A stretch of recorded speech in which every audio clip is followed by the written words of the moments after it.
Can you actually improve your running performance just laying still? That sounds like complete nonsense, but this new study just showed that well-trained athletes increase their hemoglobin mass, their VO₂max, by laying in a bathtub filled with hot water. Which is exactly why I've been cooking myself like a lobster in this bathtub the last couple of weeks. And today we're going to break down whether this is genius or just another endurance training hack that sounds more effective than it really is. Let's zoom out a bit first, because heat training is nothing new. For some years now we've known that training in the heat can increase your blood plasma volume, your hemoglobin mass and your VO₂max, replicating some of those effects that we see from altitude training. Basically putting on way too much clothes and doing training is known as the poor man's altitude training. And there's a lot of studies at this point showing that endurance athletes doing structured heat exposure get this blood volume increase and red cell mass increase, which basically lead to your body being able to transport oxygen through the bloodstream more effectively, which should allow you to run faster as well. And the whole physiological mechanism makes sense, because when you train in heat and get your core temperature higher than what your body wants, your body responds by increasing blood plasma volume, because that helps the body with improved thermoregulation. So it's a natural adaptation to the stress of getting too warm. And over time you can also see increases in the red blood cell volume and hemoglobin mass.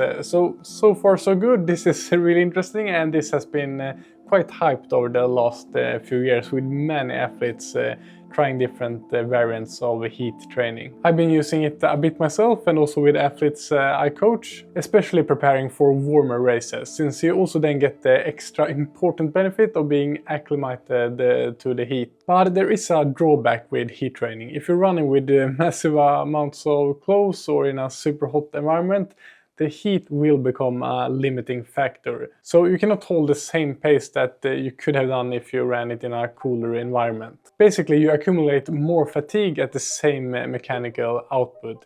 And that means that you will get less high quality neuromuscular stimulus if you run at slower paces, and less specific training compared to your race pace. And all of this is why this new passive heat exposure study becomes really interesting. When I first read this study that was published in the Journal of Physiology in 2025 by Jenkins et al., I found it really fascinating, and it reminded me of reading the legendary Swedish runner Gunder Hägg's training diary. Hägg was the world's best runner in the 1940s, and in his training diary he actually logged his sauna sessions as part of the training. And when I read this for the first time 10 years ago, I remember that I thought it was a bit funny that he included sauna sessions in his training diary.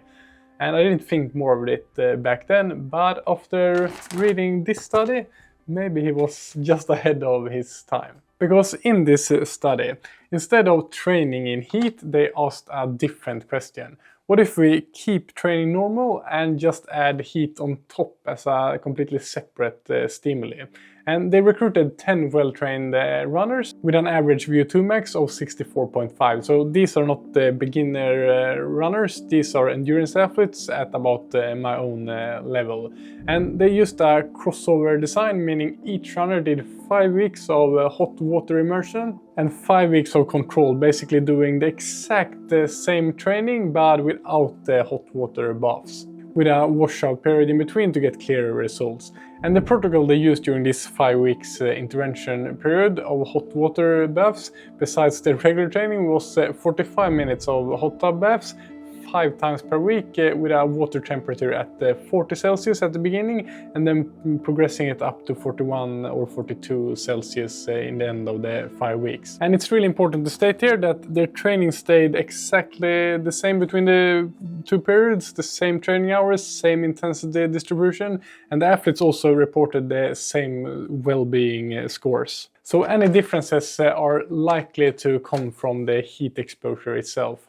So, did passive heat exposure show similar benefits as the heat training? Well, yes, the results show that the hemoglobin mass increased and total blood volume increased by almost 300 milliliters.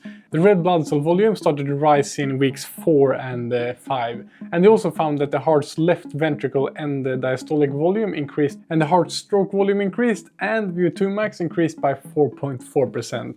And these are results similar to what they have found in those kind of heat training protocols, and also similar to altitude training protocols of the same length. And these are found really fascinating because these are not small changes. These are real performance impacting changes, because all of those indicate a performance boost. But what I found most interesting from this study and the results from it is that during the VO2max test, after that passive heat training period, the athletes could run 0.8 kilometers per hour faster at their maximal effort, which really indicates a real performance improvement as well. And the performance improvement seemed to not only come down to the changes in the blood that they see, but also to that slightly bigger heart being able to pump more blood. And this sort of makes sense, because when you lay in this 41 Celsius water for 45 minutes, your heart rate goes up and your body is under some cardiovascular strain. And this is not pure relaxation, believe me. I've been trying this for the last couple of weeks, and 41 degrees during 45 minutes, I can tell you right now, this is not some sort of spa treatment. After 10 minutes, you're thinking, yeah, this is sort of nice, this is fine. But after 40 minutes, you're absolutely cooked and just waiting for someone to pick you up and eat you like a red lobster. My heart rate is often sitting at what I would see on a easy jog. Not super high, but definitely not a resting heart rate. And that could explain some of the changes you see in the heart from this passive heat exposure as well. And when you look at what they did in the study, it's basically like adding some low intensity cardiovascular stress on top of your training. It's like a very controlled, non-impact, low-intensity session for the heart. But here's the problem. If I spend 45 minutes 5 times per week, every single week, just running easy instead, would that give me a bigger performance gain? My guess is yes. For most runners, adding 225 minutes per week of easy aerobic training would probably have way larger total performance impact than adding 225 minutes of hot water stress. Because if you spend that time actually training instead of laying in the bathtub, besides the cardiovascular training, running also gives you that sort of muscular adaptation, tendon stiffness, running economy, and neuromuscular efficiency that the bathtub simply can't give you. That simply gives you a central cardiovascular strain and of course adaptations to the heat. So if someone was thinking, great, now I can just stop training and sit in the bathtub all the time instead, sorry to say it, it's not a replacement for training by any means. But should you still incorporate it into your training week? That's the big question now. Should you cook yourself 5 times per week?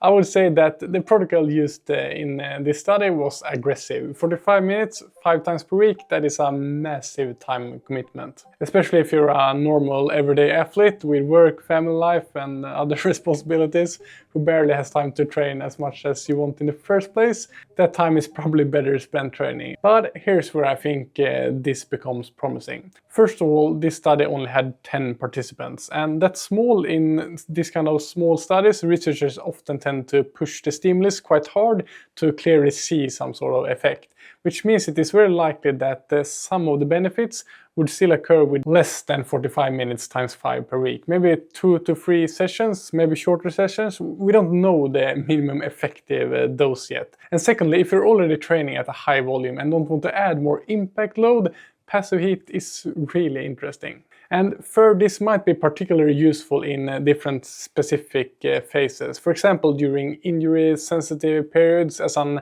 added stimuli without that impact. And in preparations for a race in warm conditions, since you potentially get both that pure performance boost that we talked about and the heat acclimatization working in your favor. So, am I going to keep doing this? I actually enjoy warm baths, not this 41 degrees Celsius water for 45 minutes, but I don't hate it. So I probably continue experimenting with it, doing it once or twice per week. And I'm thinking of combining it with 1 or 2 low intensity heat training sessions on the bike or on the treadmill. And that way I think I can get some of that hemoglobin stimulus and blood plasma expansion without turning my life into a part-time professional bathing career. But the key with all of this is to not think that it's some kind of magic. It's easy to get carried away and overexcited and maybe over-implement it when new studies show really exciting results like this one actually did. Instead of thinking of this like something magic that you need to do, think of it as another tool that you can use and experiment with if you are interested in it. Train smart, have fun, and I'll see you in the next video.